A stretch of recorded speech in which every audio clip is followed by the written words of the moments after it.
sumulat na awitin para sa'yo.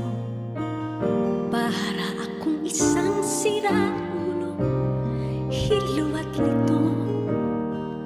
Sa akin pang mina ng piano, tiklado'y piling nilaro. Baka sakaling merong tono, bigla na lang umusbong. Tungkol saan naman kaya awitin para sa'yo?